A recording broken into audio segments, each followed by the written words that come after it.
Hello दोस्तों, कैसे हैं आप सब। मैं संत कुमार यादव अपने CTI मस्ती पर हार्दिक अभिनंदन करता हूं। दोस्तों, आज हम लोग सीखने वाले हैं नए नए शब्द बनाओ, शब्द निर्माण, उसमें उपसर्ग प्रत्यय के बारे में हम लोग जानेंगे।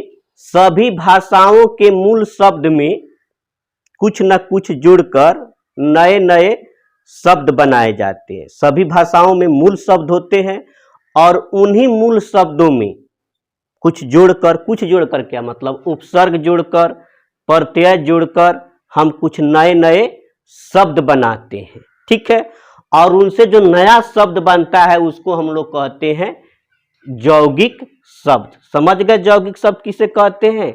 मूल शब्दों में प्रत्ययों को जोड़कर, उपसर्गों को जोड़कर जो कुछ नया शब्द बनता है उसको हम लोग कहते हैं यौगिक शब्द। जैसे सबसे पहले उपसर्ग। उपसर्ग किसे कहते हैं? तो उपसर्ग उस शब्दांश को कहते हैं जो किसी शब्द के पहले जुड़कर नए शब्दों का निर्माण करते हैं। किसी शब्दों के पहले जुड़कर क्या बना देते हैं? एक नया शब्द बना देते हैं। जैसे एक यहाँ पे देखिए, ये बल है। अब यहाँ पे समझने की कोशिश कीजिए, ये क्या है? मूल शब्द है या रूढ़ शब्द है। इसके पहले अगर मैं स जोड़ दूं तो ये क्या हो जाएगा? सबल। तो एक नया शब्द बन गया कि ना जी? बल था, उसे अब हो गया सबल। इसी बल के पहले अगर मैं प्र जोड़ दूं तो क्या हो जाएगा? प्रबल, यानी और मजबूत हो गया। पहले बल था और प्रबल, और उसका अर्थ ही चेंज कर देता है, तो नया शब्द बना दिया प्रबल। तो ये प्रबल क्या है? यौगिक शब्द है। और आपसे कोई पूछे इसमें उपसर्ग क्या है, तो प्र है। यही इस बल के पहले जुटकर एक नया शब्द बनाया है। उसी तरह से निर्बल। अब कहां बल था और निर्बल अब हो गए कमजोर, अर्थ को ही चेंज कर दिया। और निर्बल में कोई पूछता उपसर्ग बताओ तो यही नी और र, यही तो रेफ है ना, निर्बल। ठीक है, तो उसी तरह से देखिए फल। अब कहां ही फल है, इसके पहले अगर स जोड़ दिए तो सफल हो गया।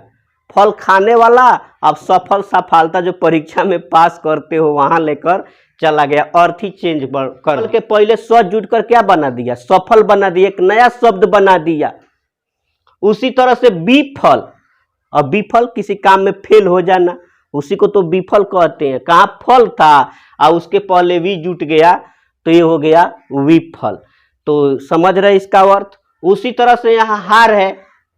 अब जैसे स, मान लीजिए सम हो, यहाँ सम ही रहने दीजिए, तो ये क्या हो जाएगा? संहार हो जाएगा। कहाँ हार था, अब संहार। संहार, माता दुर्गा ने किसी राक्षस का संहार किया। अब देखिए कहाँ से कहाँ अर्थ लेकर चला गया। तो अगर पूछता कोई संहार में कौन सा उपसर्ग लगा है, तो सम लगा है। प्रहार, अब प्रहार करना नहीं, तो देखिए कहां लेके जा रहा है। उपहार, अब उसके पहले उपसर्ग लग गया तो गिफ्ट बना दिया। ये कहां हार था, समझ रहे हैं? प्रतिहार। उसी तरह से पक्का, एक पक्का मूल शब्द है, उसके पहले उपसर्ग अध लग के इसको अधपाका बना दिया। आधा पाका हुआ, पहले फूल पाका था, अधपाका। अधपाका में कोई पूछेगा कौन सा उपसर्ग है, तो अध है। उसी तरह से अभिमान, कहाँ मान था, अब घमंड पर लेकर चला गया, अभिमान। उसी तरह से समजोड़ सार, संसार। देख रहे हैं नया नया शब्द बना रहा है। ठीक है, वही जान। अभी कहाँ जान है, इसमें अन जोड़ दिया इसके पहले तो अनजान, अब बिना जान पहचान के बना दिया ही। ठीक है, जान अनजान। देखा अनदेखा। योग्य, कहाँ योग्य थे, इसके पहले अ लगा तो अयोग्य हो गए, अब योग्य आप नहीं है। ज्ञान अज्ञान।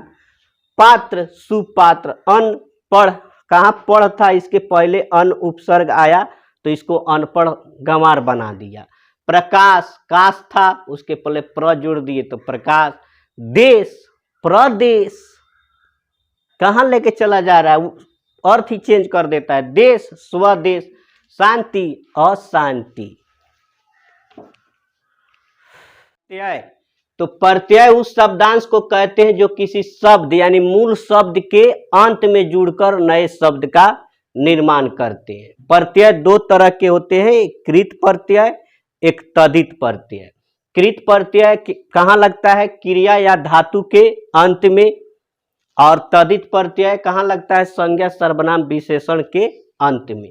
क्रिया या धातु के अंत में जो प्रत्यय लगने से जो प्रत्यय बनता है उसको कृदंत प्रत्यय कहते हैं, और संज्ञा सर्वनाम विशेषण के अंत में प्रत्यय जोड़ने से जो नया शब्द बनता है उसको तदितांत कहते हैं। जैसे यहाँ पे मूल शब्द है प्लस प्रत्यय है बराबर नए शब्द, जैसे भूल मूल शब्द है उसमें अक्कड़ प्रत्यय जोड़ दिया तो बन गया भूलक्कड़।